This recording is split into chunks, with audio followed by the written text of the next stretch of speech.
Assalamualaikum warahmatullahi wabarakatuh. Hai teman-teman semua, perkenalkan nama saya Rafana Priyandi, kelas 3A. Sebelum belajar, sebaiknya kita membaca doa dulu ya.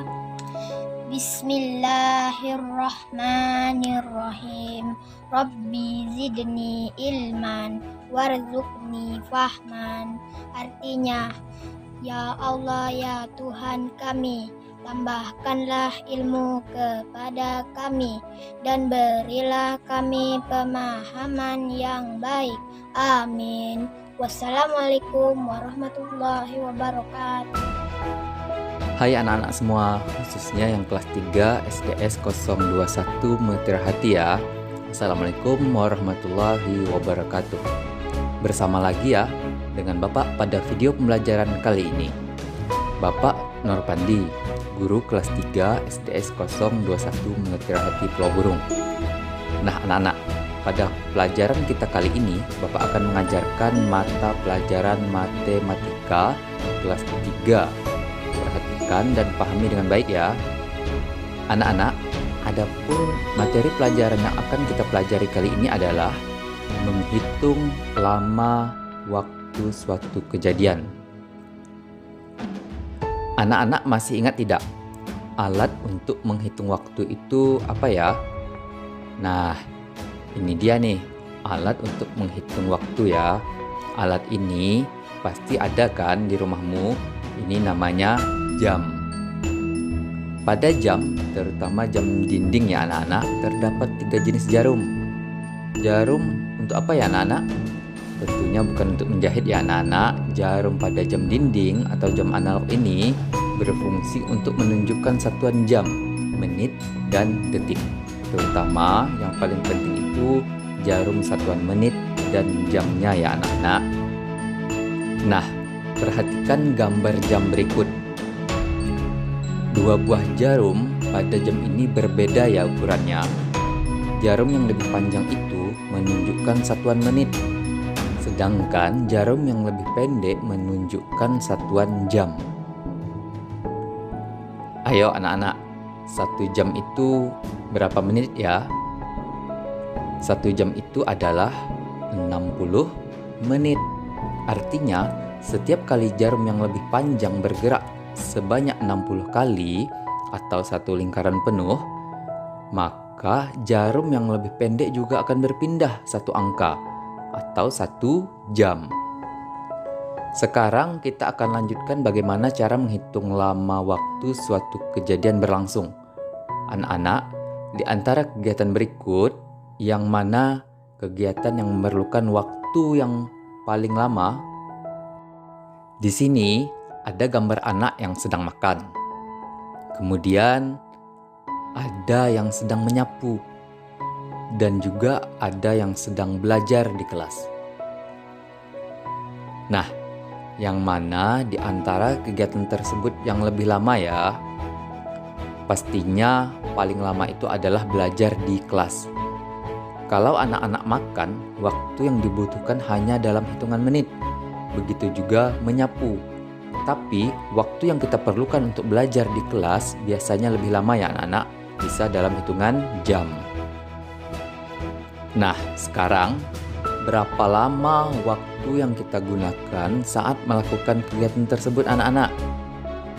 Misalnya, Zahra mulai belajar membaca pada pukul 8.00 atau biasa kita baca pukul 8 tepat ya anak-anak. Dan Zahra selesai belajar pada pukul 10.00. Berapa waktu yang Zahra gunakan untuk belajar membaca?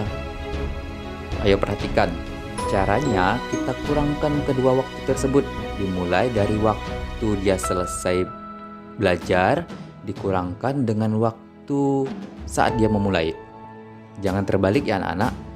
Menitnya kita kurangkan dengan menit juga, dan satuan jamnya kita kurangkan dengan satuan jam juga. Jadi 10.00 dikurang 8.00. Nah, kita kurangkan dulu menitnya ya anak-anak.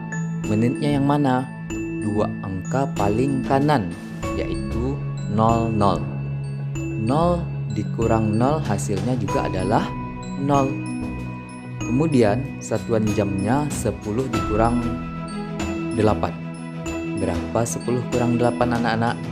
10 kurang 8 itu adalah 2. Jadi bisa kita tulis waktu yang Zahra perlukan untuk belajar adalah 2 jam 0 menit, atau cukup kita tulis 2 jam aja ya anak-anak. Nah, itulah cara menentukan lama waktu suatu kejadian.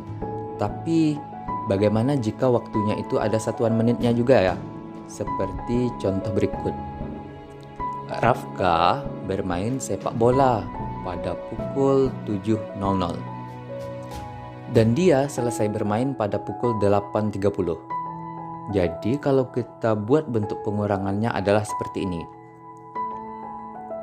Dia selesai bermain pukul 8.30, jadi kita tulis 08.30.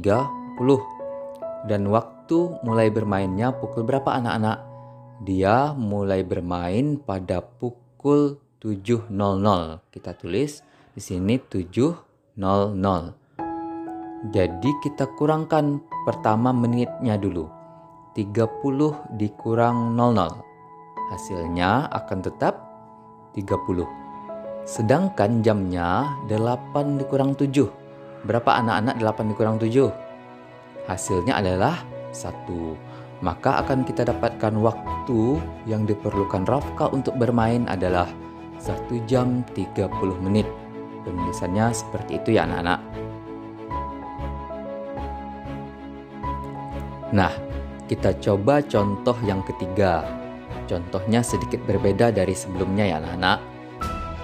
Mirza rajin menyapu lantai rumahnya. Mirza biasanya menyapu pada pukul 6.00 atau pukul 6 tepat. Dia menyapu selama 30 menit. Pada pukul berapa Mirza selesai menyapu? Ayo anak-anak, yang kita ketahui di sini adalah waktu memulainya dan lama waktu menyapu. Sedangkan yang ditanya adalah kapan dia selesai menyapu. Jadi caranya kita bisa menambahkannya.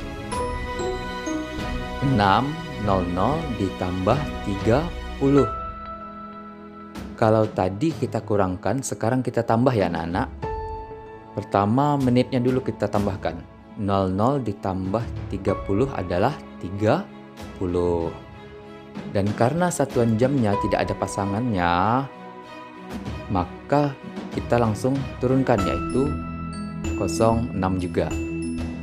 Kita akan dapatkan waktu Mirza selesai menyapu adalah pukul 6.30 ya anak-anak. Bagaimana anak-anak? Sudah paham belum?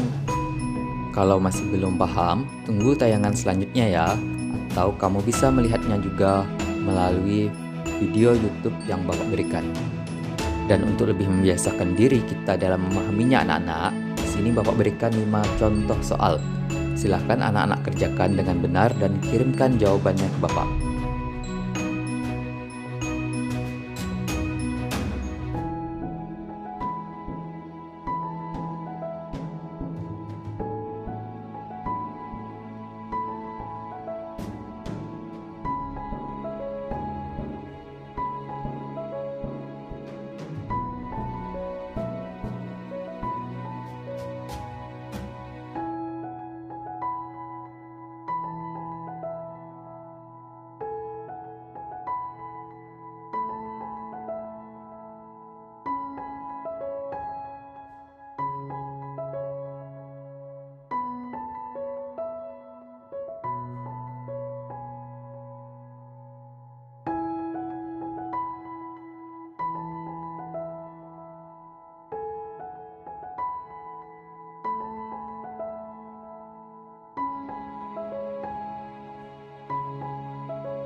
Nah, itulah pelajaran matematika kita kali ini. Dan jangan lupa untuk menjaga kesehatan, rajin mencuci tangan menggunakan sabun dan air mengalir, menggunakan masker saat keluar rumah, dan hindari kerumunan. Bapak akhiri, Assalamualaikum warahmatullahi wabarakatuh.